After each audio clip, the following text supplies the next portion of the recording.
So in my Spirit of 2005 video, Dom at MetaView, he commented and he asked if we would make a list of our favourite games from 2005. So we took a look at the top 10 on Metacritic, and you know, it's good. Every game on there is good, but we just knew there were some bangers that weren't making it onto that list. Games that we personally rated really highly, but maybe the greater public perhaps didn't as much. And what I really like about 2005 is the variety of all the different games that you get. You know, you've got everything here from gritty horror shooters all the way through to like cute puzzle platformers. Let's crack on.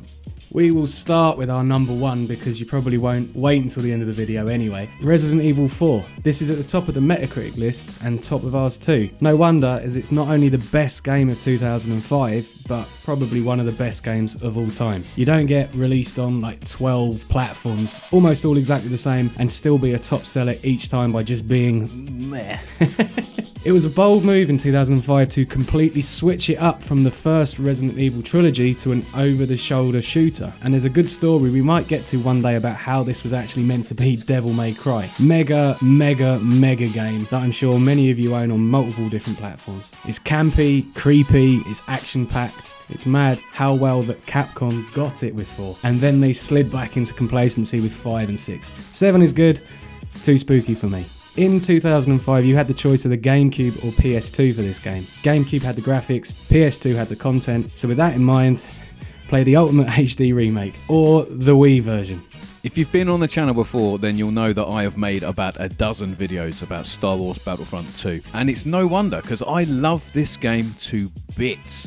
This is one of those games, actually, that started putting the thought into my head that 2005 might be the most creative year for mainstream games. The first Battlefront was already very good, and fuck only knows how Pandemic managed to knock out a sequel to that game in under a year. More maps, more content, and more game modes than you'll ever find in even a modern arena shooter, let alone one from the 2000s. I feel like everything was just about perfect with Battlefront 2. The single player is absolutely excellent, it's got a decent story, and it's got the full voice crew from the Clone Wars cartoon. The multiplayer, though, was wicked then, and it is still wicked now. PC servers are still up, meaning that you can still get a game, and there's none of those loot boxes or in-game purchases to get in the way. Battlefront 2 Classic 2005 is £7.50 on Steam and GOG at the time of writing this. For the amount of content offered, that is a bargain. Wait for the Humble Bundle though, or the next Steam sale, and I'll bet you can score this game for £1. TimeSplitters 2, TimeSplitters Future Perfect. Which one? That's the argument that all but the most contrarian individuals who wrongly say that TimeSplitters 1 was the best. It's fine to like one or the other. Every point has a counter. Like the opening level of TimeSplitters 2, which was Siberia, is probably one of the best designed levels in all of gaming. But then again, Mansion of Madness, the Russian Connection, or Breaking and Entering in Future Perfect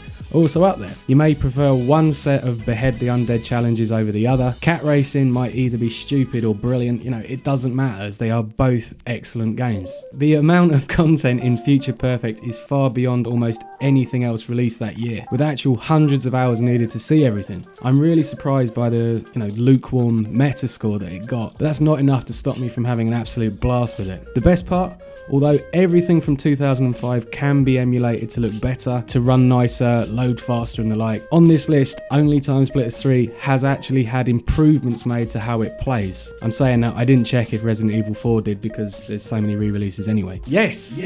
Yes, you can use a modified version of Dolphin and use an injector file to use a mouse and keyboard. With that, you can have a totally modern experience. You don't need to wait for TimeSplitters Rewind when you can right now play it in 4K with a mouse, make your own missions, and just play for the excellent campaign. Fantastic.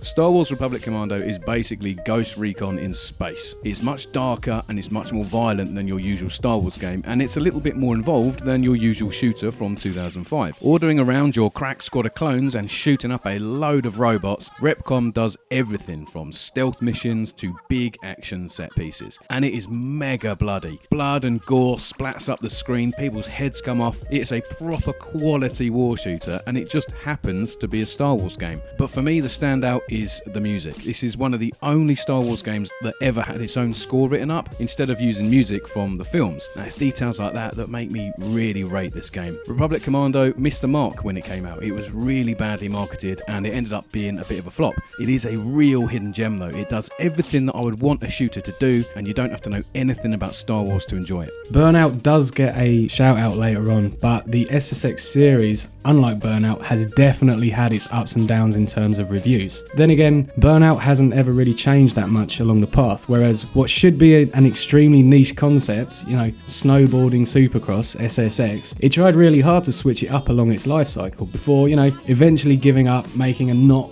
very good reboot and killing the whole lot. SSX on Tour came in with its first real change, which meant snowboarding supercross got skiing. Although absolutely everyone on the planet remembers Tricky, as the sum of their parts, SSX 3 and On Tour were actually the best games in the series. The reason that I say this is that they had everything that Tricky had, plus loads more. I suppose this is the benefits of not being an early console cycle game. As this is 2005, On Tour goes in the list.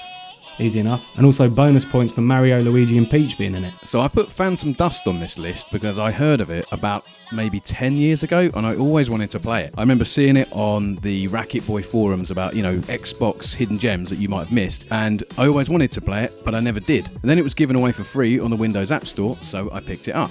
This game was originally released on the Xbox only, North America only. So before now, the only option for playing this was either importing it or relying on really bad Xbox emulation. The wait paid off. It is a good game. It's this kind of strange little card battler. It might not be for everybody, but you know what? It's our list, and this is my choice. Mate, what do you want to say about Geometry Wars? What, the content-rich Geometry Wars? Go on. It's just, you know, it's fucking quality game. Yes, mate.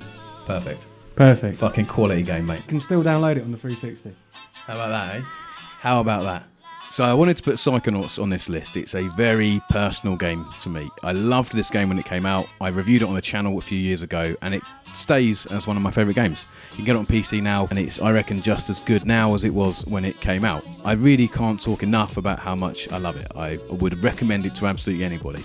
It's probably Tim Schafer's best work. If you don't know him, then he's ex-LucasArts employee, very funny, very sharp guy, and nearly everything he touches turns to absolute gold. Fantastic 3D platformer with this weird sense of humour and all these crazy levels. It totally vibes with me, all the kind of games that I like playing at that time. If you like games like Spyro or even like your Soul Reavers or your Legends of Zeldas, where you've got these kind of super stylized platformers, totally fits in there. Very good. I have to stop talking about it now because otherwise I will go on all night. Along with Resident Evil 4, God of War is one of the only games to appear both on our list and on the Metacritic Top 10, and that's fair. I really like God of War. I reviewed it recently, so you can watch that review on our recent uploads. I never played it back in the day. It completely skipped me by because it was released right at the end of the PS2's life, and I'd already moved on to the Xbox 360. And I've got to say, I missed a trick with this game. It is the product of another era, man. It's beautiful. You've got this massive games publisher, Sony, giving a basically brand new studio enough money to make something absolutely massive, and then just saying, well, don't worry if it's a success or not, just have fun and make a good game. Now for me, that's what the spirit of 2005 is all about. You know, that's why we started doing this stuff, and God of War for me is just the poster child of that idea. It's rude, it's angry, it's violent, and it's so perfectly targeted for edgy new metal teenagers. I would have actually eaten this up in 2005 if I'd played it when it came out, but I still enjoyed it this year. God of War 2018 may well be a better game in all respects, but personally, I don't think it's going to leave the same cultural mark